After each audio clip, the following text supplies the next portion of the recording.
Salve, salve galera, beleza? Professor Romulo Arantes para comentar com vocês um item do nosso simulado. Vamos à questão de número 10, competência de área 5, habilidade 15, leve em consideração conhecimento sobre a literatura brasileira, entenda a literatura brasileira como patrimônio de nossa cultura e considere sempre uma relação de causa e efeito entre o contexto e a produção textual. Primeiro passo para responder bem a questão.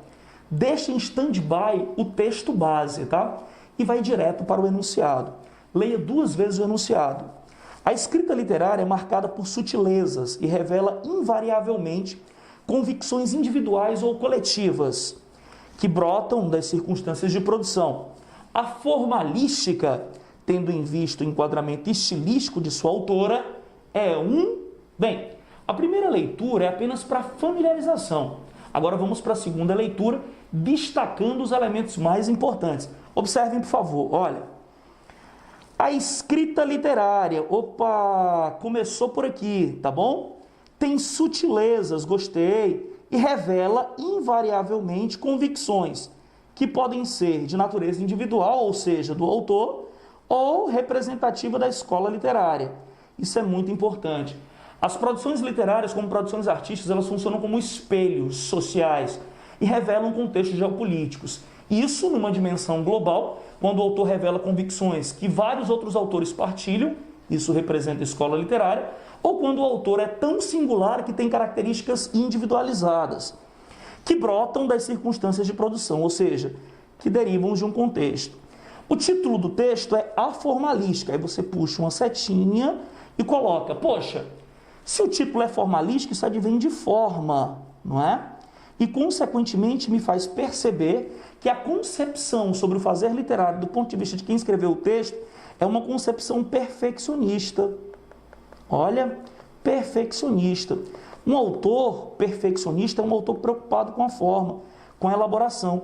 Se o título é a formalística, penso eu que o autor do texto está refletindo sobre o ato de compor e sobre essa preocupação com a composição.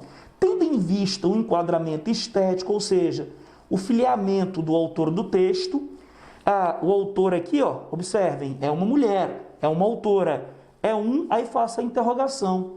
Qual é o posicionamento da autora em relação ao fazer literário? Eu já sei automaticamente que o texto em questão é metalinguístico, porque ele vai falar sobre o fazer literário. E eu preciso entender qual é o posicionamento da autora em relação à preocupação com a forma. Observe agora, depois de ter lido 2 vezes o enunciado, uma segunda leitura, destacando elementos importantes e fazendo uma inferência ou dedução, eu observo quem compôs, quem é a autora. Observe só, A. Prado, que significa Adélia Prado, é uma autora pós-moderna, definição genérica que abraça produções da literatura brasileira de 1950 até os dias atuais, 2021. Qual o posicionamento dos autores pós-modernos em relação à forma de um texto? Liberdade formal. Então se o título é a formalística, naturalmente ela vai desconstruir, ou ela vai ridicularizar, o posicionamento dela é contrário aos autores que são preocupados com a forma. Naturalmente o propósito da Adélia Prado ao compor os seus textos é a simplificação formal. Na abordagem temática, ela adora falar sobre o cotidiano. E a linguagem empregada é uma linguagem simples. Acabou-se. O poeta cerebral... Poeta cerebral é o que usa o cérebro, ou seja, é o que utiliza a razão e despreza o sentimento ou a emoção. Tomou café sem açúcar. Vixe! Se ele tomou café sem açúcar, significa dizer que ele está muito preocupado com a sua saúde física. É um cara que calcula tudo que faz. Nessa analogia de poeta cerebral, nós observamos que é um poeta frio e calculista e que despreza o sentimento e a emoção, assim como as pessoas frias, impassíveis, que se preocupam demasiadamente com a saúde, elas se negam aos prazeres da vida. E foi para o gabinete concentrar-se. Tomou café propositadamente como um combustível para se concentrar, usando apenas a cafeína e desprezando o açúcar. É meticuloso. Seu lápis é um bisturi. Olha só a analogia entre o poeta e o cara que vive cuidando de forma excessiva da saúde, que não se permite aos prazeres da vida, porque se preocupa especificamente com uma estrutura de vida perfeita. E o seu lápis, a sua escrita, é cirúrgica como o bisturi de um médico, que ele afia na pedra calcinada das palavras. Tá? Comparou a palavra com uma pedra, pela força, pela dureza, pela forma.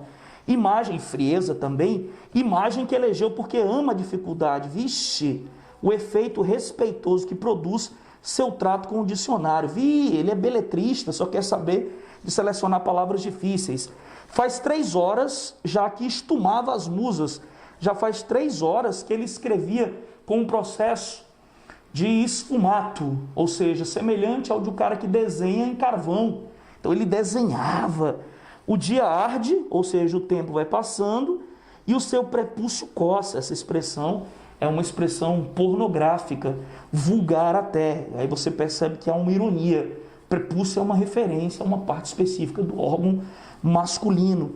Isso é para fazer referência ao fato desse cara impassível e insensível não estar nem aí para a passagem do tempo, porque a única coisa que interessa é uma forma perfeita. É possível perceber que a autora, pelo enquadramento estético, está ridicularizando um poeta chamado João Cabral de Melo Neto, conhecido como engenheiro das palavras, ou poeta cerebral, o poeta construtor. Neoparnasiano, terceira fase moderna, ele era obcecado pela forma perfeita. E a Adélia, por ser pós-moderna, despreza esse preceito. Sendo assim, de acordo com o enquadramento estilístico de sua autora, o que nós observamos é uma incoerência estrutural. De jeito nenhum. Porque se vocês observarem o texto dela, apresenta versos livres e brancos, ou seja, não existe nenhuma preocupação formal. Apologia ao neoparnasianismo é uma crítica, apologia é uma exaltação. Censura objetiva ao esteticismo é uma censura, mas não é objetiva, porque o texto é lírico, opinativo. É uma censura subjetiva. Exemplar do prosaísmo marginal. Não é um texto marginal. Não foi construído durante o período da ditadura militar, não apresenta uma preocupação com liberdade de expressão, e sim com liberdade formal e estrutural. Caricatura dos usos poéticos cristalizados. Você pode marcar, por favor, a letra E como resposta, tá bom?